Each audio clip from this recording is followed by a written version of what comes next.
Hello, कैसे हैं प्यारे बच्चों आप सभी। मैं मंजू पांडे आप सभी का अपने यूट्यूब चैनल ज्ञान वाटिका में स्वागत करती हूँ। बच्चों, अगर आप हमारे इस चैनल पर नए हैं तो प्लीज हमारे इस चैनल को सब्सक्राइब कर दीजिए और बेल आइकन के बटन को प्रेस करना मत भूलिएगा, जिससे मेरे आने वाली वीडियो की नोटिफिकेशन सबसे पहले आप तक पहुंचे। बच्चों, आज हम जो पाठ पढ़ेंगे उसका शीर्षक है स्वतंत्रता की ओर। इस लेख को लिखने वाले हैं, इस पाठ को लिखने वाले हैं सुभद्रा सेन गुप्ता जी, और इसका अनुवाद किया है मनीषा चौधरी जी ने। तो बच्चों, जो ये पाठ है स्वतंत्रता की ओर, इस पाठ में साबरमती आश्रम, अहमदाबाद के पास महात्मा गांधी जी का जो साबरमती आश्रम था उसके बारे में बताया गया है कि वहां बहुत से लोग आते थे, पूरे भारत से वहां लोग आते थे और गांधी जी की तरह वे भी सब भारत की स्वतंत्रता के लिए लड़ रहे थे, वहां आश्रम में ठहरते थे। तो वहां धनी नाम का एक बच्चा था, तो वहां आश्रम में जो भी क्रियाकलाप होते थे उन सबको वो देखता था। तो उससे संबंधित ये पाठ है। तो चलिए पाठ शुरू करते हैं। धनी को पता था कि आश्रम में कोई बड़ी योजना बन रही है, पर उसे कोई कुछ न बताता। वे सब समझते कि मैं 9 साल का हूं, इसलिए मैं बुद्धू हूं, पर मैं बुद्धू नहीं हूं। धनी मन ही मन बड़बड़ाया। धनी और उसके माता पिता बड़ी खास जगह में रहते थे, अहमदाबाद के पास महात्मा गांधी के साबरमती आश्रम में, जहां पूरे भारत से लोग रहने आते थे। गांधी जी की तरह वे सब भी भारत की स्वतंत्रता के लिए लड़ रहे थे। जब वे आश्रम में ठहरते थे तो चरखों पर खादी का सूत काटते, भजन गाते और गांधी जी की बातें सुनते। साबरमती में सबको कोई ना कोई काम करना होता। खाना पकाना, बर्तन धोना, कपड़े धोना, कुएं से पानी लाना, गाय और बकरियों का दूध दुहना, सब्जी उगाना। धनी का काम था बिन्नी की देखभाल करना। बिन्नी आश्रम की एक बकरी थी। धनी को अपना काम पसंद था क्योंकि बिन्नी उसकी सबसे अच्छी दोस्त थी। धनी को उससे बातें करना अच्छा लगता था। उस दिन सुबह धनी बिन्नी को हरी घास खिलाकर उसके बर्तन में पानी डालते हुए बोला। अब बच्चों, इसमें यह है धनी नाम का एक बच्चा है, वो उसके माता पिता और वह अहमदाबाद के पास महात्मा गांधी के साबरमती आश्रम में रहते थे, जहां पूरे भारत के लोग आते थे और वे वहां रहते थे, चरखों पर सूत काटते थे, भजन गाते थे और गांधी जी की बातें सुनते थे। साबरमती आश्रम में जो कोई भी आता था वो अपना काम स्वयं करता था, ठीक है। वहां जो भी आता उसको कुछ ना कुछ काम करना होता था। ये नहीं कि आए हुए हैं तो आप कुछ काम नहीं करेंगे, मेहमानों की तरह आप बैठ जाएंगे। वहां खाना पकाना, बर्तन धोना, कपड़े धोना, कुएं से पानी लाना, गाय बकरियों का दूध दुहना, सब्जी उगाना, सब काम वहां जितने भी लोग आते थे वो सब अपना अपना काम करते थे। वहीं जो है धनी का भी काम था। वहां एक बिन्नी नाम की बकरी थी। धनी का काम था उस बिन्नी नाम की बकरी की देखभाल करना। धनी को वो काम अच्छा भी लगता था क्योंकि बिन्नी उसकी दोस्त थी, वो उसको हरी हरी घास खिलाता था, उसके बर्तन में उसको पीने के लिए पानी डालता था। कोई बात जरूर है बिन्नी, वे सब गांधी जी के कमरे में बैठकर बातें करते हैं, कोई योजना बनाई जा रही है, मैं सब समझता हूँ। बिन्नी ने घास चबाते हुए सिर हिलाया, जैसे कि वह धनी की बात समझ रही हो। धनी को भूख लगी। कूदती फांदती बिन्नी को लेकर वह रसोई घर की तरफ चला। उसकी माँ चूल्हा फूंक रही थी और कमरे में धुआं भरा हुआ था। अम्मा, क्या गांधी जी कहीं जा रहे हैं? उसने पूछा। खांसते हुए माँ बोली, वे सब यात्रा पर जा रहे हैं। यात्रा? कहाँ जा रहे हैं? धनी ने सवाल किया। समुद्र के पास कहीं। अब सवाल पूछना बंद करो और जाओ यहाँ से। धनी। अम्मा जरा गुस्से से बोली, पहले मुझे खाना पकाने दो। धनी सब्जी की क्यारियों की तरफ निकल गया, जहां बूढ़ा बिंदा आलू खोद रहा था। बिंदा चाचा, धनी उसके पास बैठ गया। आप भी यात्रा पर जा रहे हैं क्या? बिंदा ने सिर हिलाकर मना किया। उसके कुछ बोलने से पहले धनी ने उतावले होकर पूछा, कौन जा रहे हैं, कहाँ जा रहे हैं, क्या हो रहा है? अब बच्चों, बिन्नी को लगा, बिन्नी जब अपनी बकरी को पानी दे रहा था तो वो कहने लगा, बकरी से बातें करता था क्योंकि इसकी दोस्त थी, तो वो बोला कि गांधी जी के कमरे में बैठकर लोग बातें करते हैं, लगता है वहां बहुत सारे लोग बैठे हुए बातें कर रहे, कोई ना कोई योजना बना रहे हैं। सब सोचते हैं मैं बच्चा हूं लेकिन मैं सब समझता हूँ। बिन्नी जो है अपनी माँ के पास गया और उसकी माँ उस समय रसोई घर में खाना बना रही थी। और बच्चों, आज की तरह सुविधाएं नहीं थी। पहले तो चूल्हे में खाना बनाया जाता था। तो जब चूल्हे में खाना बनाते हैं तो आग जलाने के लिए जब बुझ जाती तो फूंक मारनी पड़ती है। तो बिन्नी की माँ चूल्हे में फूंक मार रही थी तो कमरे में धुआं ही भरा हुआ था। बिन्नी ने जाके अपनी माँ से पूछा कि गांधी जी कहाँ जा रहे हैं। तो जब माँ चूल्हे में फूंक मार रही थी तो उससे जो धुआं उठता उससे उसकी माँ को खांसी आने लगी। वो खांसते हुए बोली, वे सब यात्रा पर जा रहे हैं। तो बिन्नी ने पूछा, कहाँ, कौन सी यात्रा पे, कहाँ जा रहे हैं। तो उन्होंने कहा कि समुद्र के पास कहीं जा रहे हैं। और फिर उनको वो खाना बना रही थी चूल्हे पे, उनको खांसी भी आ रही थी, उनको गुस्सा आया। उन्होंने धनी से कहा कि अब सवाल पूछना बंद करो, अब यहाँ से जाओ। अम्मा को गुस्सा आ गया। पहले वो बोली कि मैं खाना बना लूं, उसके बाद तुमसे बात करूंगी, उसके बाद पूछना। तो धनी जो है सब्जियों की क्यारियों की तरफ निकल गया, जहां बूढ़ा बिंदा आलू खोद रहा था, यानी वहां एक और काम करने वाले थे। तो उसने पूछा कि बिंदा चाचा, आप भी क्या यात्रा में जा रहे हैं। बिंदा ने सिर हिलाकर मना कर दिया। उसके कुछ बोलने से पहले ही धनी ने उतावले होकर पूछा, कौन जा रहा है, कहाँ जा रहे हैं। जो आप नहीं जा रहे हैं तो कौन जा रहा है, कहाँ जा रहे हैं, क्यों जा रहे हैं। तो इसमें ये दिखाया गया कि बच्चे के मन की उत्सुकता को दिखाया गया है कि बच्चों के मन में जिज्ञासाएं होती हैं कि उसे लगा, वो छोटा बच्चा था, कि इतनी भीड़ आश्रम में हो रही है, कमरे के अंदर बातें कर रहे हैं, कौन जा रहा है, कहाँ जा रहा है, क्यों जा रहा है। तो बिन्दा ने खोदना रोक दिया और कहा, तुम्हारे सब सवालों के जवाब दूंगा, पर पहले इस बकरी को बांधो, मेरा सारा पालक चबा जाएगी। क्योंकि बकरी जो होती है वो हरी हरी घास खाती है, उससे पालक जो है हरी होती है। तो बिंदा चाचा ने कहा कि पहले तुम जो है अपनी इस बकरी को बांध लो, उसके बाद में तुम्हें बताऊंगा। धनी बिन्नी को खींच कर ले गया और पास के नींबू के पेड़ पर बांध दिया। फिर बिन्दा ने उसे यात्रा के बारे में बताया। गांधी जी और उनके कुछ साथी गुजरात में पैदल चलते हुए डांडी नाम की जगह पर समुद्र के पास पहुंचेंगे। गांव और शहरों से होते हुए पूरा महीना चलेंगे। डांडी पहुंचकर वे नमक बनाएंगे। नमक? धनी चौंक कर उठ बैठा। नमक क्यों बनाएंगे? वह तो किसी भी दुकान से खरीदा जा सकता है। हाँ, मुझे मालूम है, बिंदा हंसा, पर महात्मा जी की एक योजना है।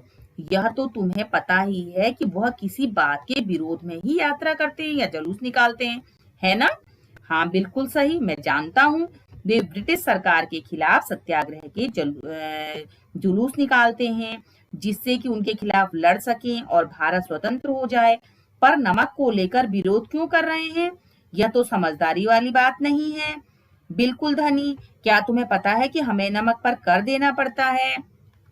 अब जब बिंदा ने अपनी सॉरी जब धनी ने अपनी बकरी को नींबू के पेड़ के पास से बांध दिया तो बिंदा चाचा जो थे वो बताने लगे कि गांधी जी जो है अपने कुछ साथियों के साथ पैदल गुजरात में पैदल चलते हुए डांडी नामक एक जगह पर जाएंगे।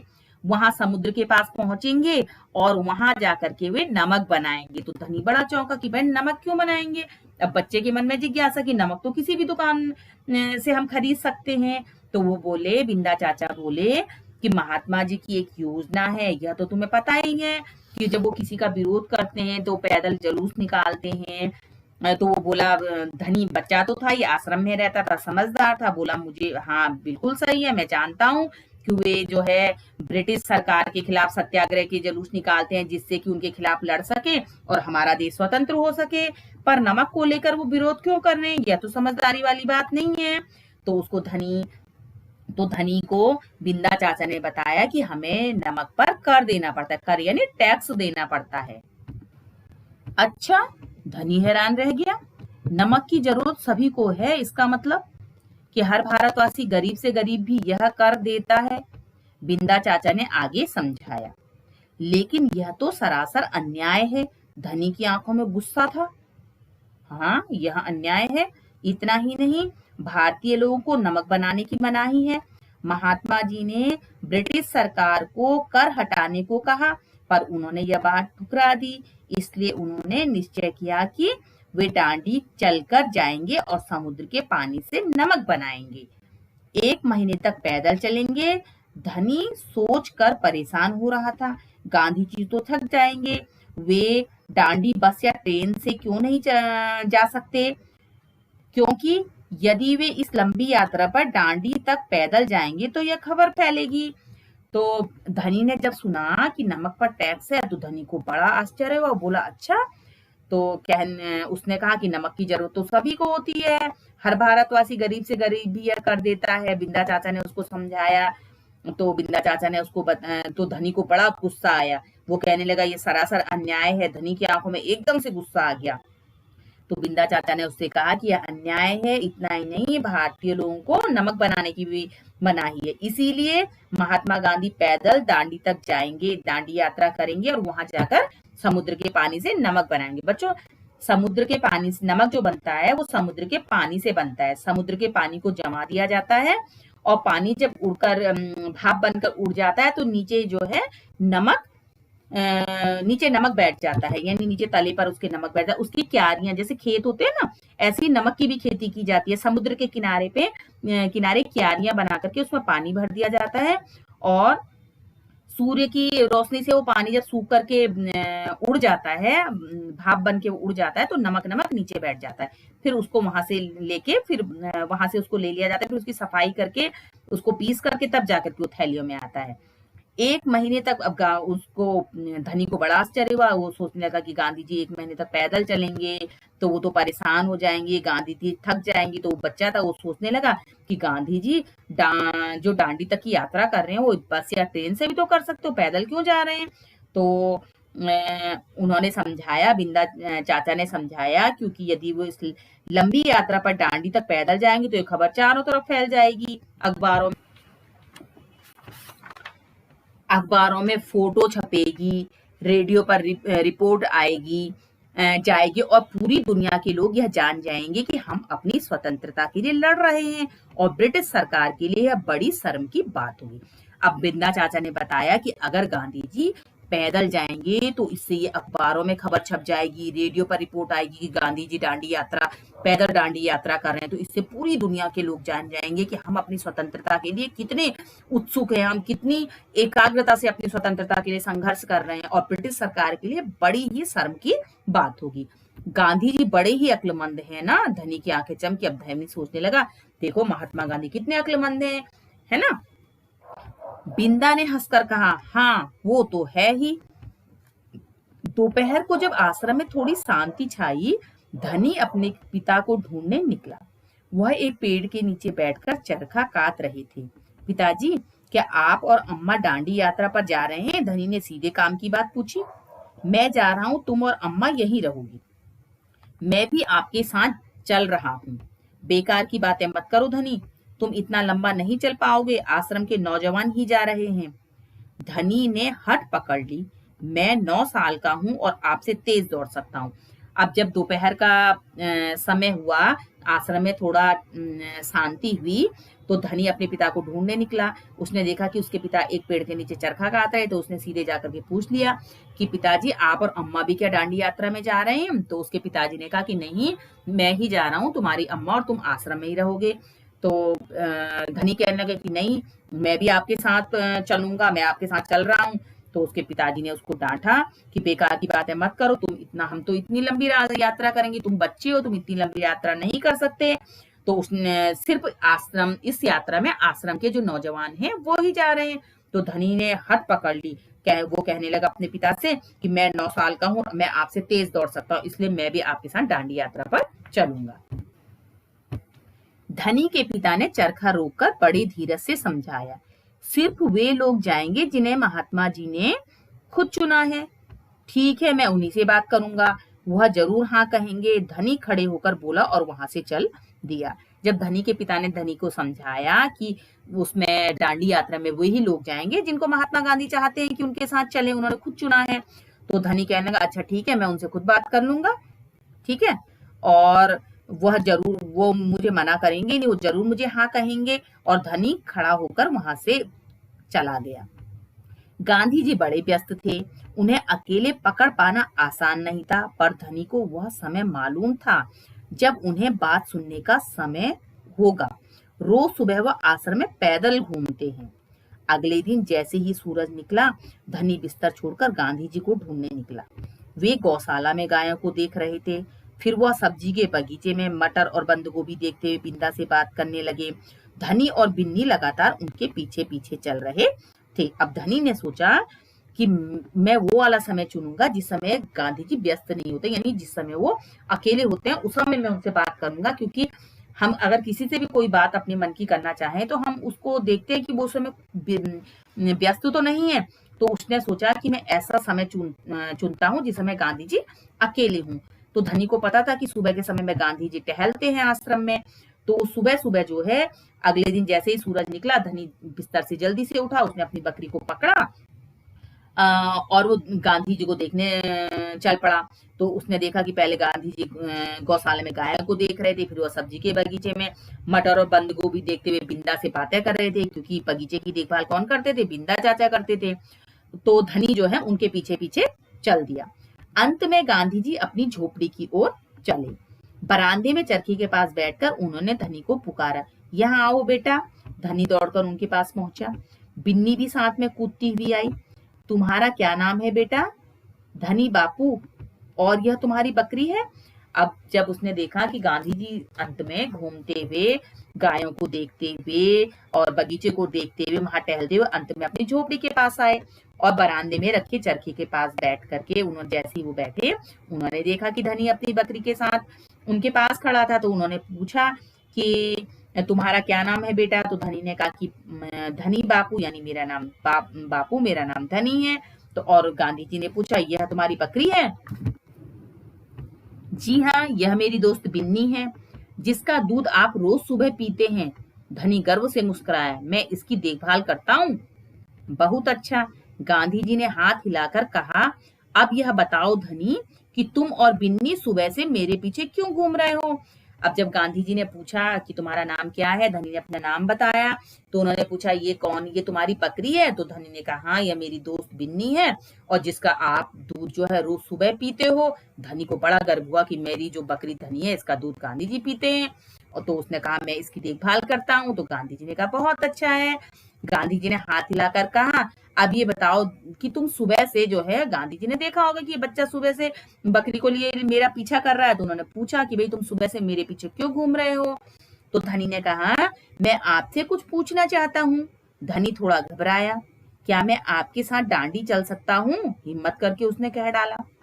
गांधी जी मुस्कुराए, तुम अभी छोटे हो बेटा, डांडी तो बहुत दूर है, सिर्फ तुम्हारे पिता जैसे नौजवान ही मेरे साथ चल पाएंगे।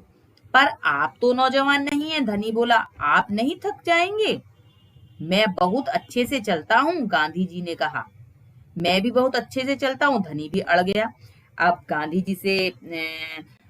जी ने जब पूछा कि तुम मेरे पीछे सुबह से क्यों घूम रहे हो, तो धनी ने कहा, पहले तो उसे थोड़ा सी घबराहट हुई, लेकिन फिर भी उसने पूछ लिया कि मैं आपसे कुछ पूछना चाहता हूँ कि मैं आपके साथ डांडी चल सकता हूँ? तो गांधी जी मुस्कुराए। उन्होंने कहा, नहीं बेटा, अभी तुम छोटे हो, डांडी बहुत दूर है, मेरे साथ सिर्फ तुम्हारे पिता जैसे नौजवान ही चल पाएंगे। तो धनी बोला, बच्चा तो था ही वो। तो बोला कि आप नहीं थक जाएंगे? आप नौजवान थोड़े ही हो कोई, है ना, आप भी तो थक जाओगे। तो गांधी जी ने कहा, मैं तो बहुत अच्छे से चल सकता हूँ। तो धनी ने भी कहा, बड़े अड़के धनी ने भी कहा, मैं भी बहुत अच्छे से चल सकता हूँ। हाँ, ठीक बात है। कुछ सोचकर गांधी जी बोले, मगर एक समस्या है, अगर तुम मेरे साथ जाओगे तो बिन्नी को कौन देखेगा? इतना चलने के बाद मैं तो कमजोर हो जाऊंगा, इसलिए जब मैं वापस आऊंगा तो मुझे खूब सारा दूध पीना पड़ेगा, जिससे कि मेरी ताकत लौट आए। यह बात तो ठीक है। बिन्नी तभी खाती है जब मैं इसे खिलाता हूँ। धनी ने प्यार से बिन्नी का सिर सहलाया, और सिर्फ मैं जानता हूँ कि इसे क्या पसंद है। बिल्कुल सही। तो क्या तुम आश्रम में रहकर मेरे लिए बिन्नी की देखभाल करोगे? गांधी जी प्यार से बोले। जी हाँ, करूंगा, धनी बोला। बिन्नी और मैं आपका इंतजार करेंगे। अब गांधी जी ने कहा, कुछ सोचकर गांधी जी उससे बोले कि ठीक है, तुम भी अच्छे से चल सकते हो, लेकिन एक समस्या है। अगर तुम मेरे साथ चलोगे तो तुम्हारी जो ये दोस्त है बिन्नी, इसकी देखभाल कौन करेगा, है ना? और इतना चलने के बाद मैं कमजोर हो जाऊंगा। जब मैं डांडी की यात्रा करके आऊंगा, मैं कमजोर हो जाऊंगा। तो जब मैं वापस आऊंगा तो मुझे खूब सारा दूध पीना पड़ेगा, जिससे कि मेरी ताकत लौटे। तो बिन्नी सोचने लगा कि हाँ, ये तो गांधी जी ठीक कह रहे हैं, और अगर मैं चला जाऊंगा दांडी यात्रा तो बिन्नी की देखभाल कौन करेगा, बिन्नी तो मेरे बिना खाती भी नहीं है जब तक मैं इसे अपने हाथ से नहीं खिलाता हूँ।